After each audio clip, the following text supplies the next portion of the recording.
So we're going to move to a little more of a discussion around leadership, success, and entrepreneurship. So Aaron from Los Angeles is asking, what are you most concerned about and what are you most excited about for future generations of young people as they ascend into the professional world? Well, the future is terrific. I mean, I would love to be a child being born today, particularly in the United States. It's so much better. And I mean, just think how much better it would have been for my sisters if they'd been born today or been born 10 years ago than being born around 1930. So, the potential is absolutely terrific. The thing we have to worry about the only thing really to worry about, you have to worry about economic things in this country. I mean, this country is going to move forward just like it has. In my lifetime, the real GDP per capita has gone up 6 for 1. Wow. There's nothing like that in the history of the world. We have to worry, and really, it has to be done through our leaders, but about nuclear, chemical, and biological, the spread of the knowledge of that into the hands of people that wish evil on their neighbor one way or another, because the ability to inflict harm on others has increased exponentially ever since the atom bomb in 1945. And there are a lot of psychotics and sociopaths and people out there. And if you go back a few thousand years, all you could do is throw a stone at the guy in the next cave. But now you can do a lot of damage. Right. And that's the cloud always on the horizon. But other than in the economic sphere, in medicine, education, all kinds of things, the potential is, we just started. Right, absolutely. We talk a lot about the fact that we are very fortunate to have been alive during this period of complete information transformation and technological transformation. And it's unbelievable. Right. I mean, in the last 15 or 20 years, I mean, the things I can do now that I couldn't do 15 or 20 years ago, it's incredible. Just in gathering information, but also I play bridge on the computer, a dozen hours a week, and I have so much fun doing that. And I can arrange a game in 30 seconds. And it used to be I had to call people and they'd get them together. Right. It's a wonderful world. I was asking, what tips do you have on how to really negotiate your worth in the workplace?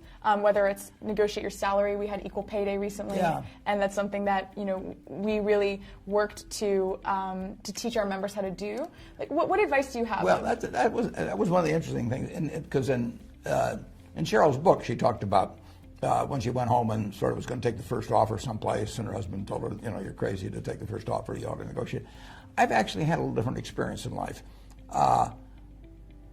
I wanted to go to work for my hero, Ben Graham, after I got out of school, and he said no, and I came out here and worked for a few years. In 1954, he said, Warren, next time you're in New York, I'd like to talk to you, and I sort of figured it was going to be a job opportunity, so I was there the next day, practically, and he said, yeah, we'd like you to come to work for us. I never asked the salary. I took the job. I mean, I knew he was going to be a fair person, and I did not know my salary until I got my first paycheck. We'd moved to New York with a baby and one on the way, and I'd gotten an apartment, and I found out what I was earning at the end of that time. I do very little negotiating with people, and they do little with me in terms of it. And Cheryl, said that, and maybe if I was a woman, it'd be different, because they might be treating me unfairly. Right. But I don't think when you find who you want to work for and what you want to do, I don't really, I wouldn't believe in negotiating much. Although, like I say, if I was a woman, I thought I was getting paid considerably less than somebody else that was equal coming in. That would bother me a lot. I probably wouldn't even want to work there. I mean, I'd probably want to, if somebody's going to be unfair with you in salary, they're probably going to be unfair with you in 100 other ways. So I disagree a little with Cheryl on that. From you. If success is contingent on a good plan, excellent education and execution, and a driven mindset, what do you think makes businesses fall apart when all of these factors have been met? Well, Sorry, go ahead. Some businesses are just tough. I mean, a significant percentage, of the restaurants that open up this year are going to fail. I mean, there are a lot lot of tough businesses. I've always said if you want to be regarded as a great business person, find a great business. And there's a huge difference. I mean, it does make a difference. I use this analogy when I got out of Columbia, one of my best friends was a terrific talent.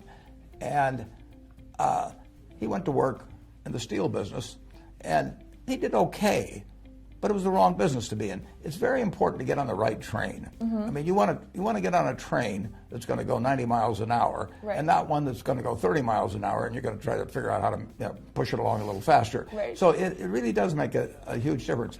And there are some businesses that are inherently, there's far more opportunity in than others. So you want to give a lot of thought to what train you're getting on. And I owned a half interest when I was, 21 or 22, in a service station, a Sinclair service station with a pal of mine in the National Guard. It was a lousy business. We had a guy right next to us, and he kept selling more gallons of gas than we did. He would cut our prices and everything. I mean, I don't care if you're a combination of Steve Jobs and Larry Ellison and everybody else. You're not going to succeed if you got a guy selling gas below cost next to you. So it's important to get on the right train, and you really want to go to work for somebody you admire. Or a business you admire. I mean, you're going to do so much better if I'd gone to work for my friend Tom Murphy. It would have worked. Who knows what the first job would have been or the second job, but I would be learning every day from him. Not only the mechanics of a business, I'd be learning how to work with people. He would raise my sights. So you really want to be working for somebody you admire. If you're working for somebody that causes your stomach to churn, maybe you have to keep doing it, to keep eating for a while, but don't settle for it. Okay. And you talked a little bit about, your experiment with this station. We have a question from Ismail from Fresh Meadows, and he's asking, how do you deal with failure? And what's your advice to young entrepreneurs like me, in this case, especially with regards to failure and how to approach it? Yeah, well, if you fail, you really do dust yourself off and get right back in. I mean, you're going to fail at some things. You're going to have some human relationships that don't work out.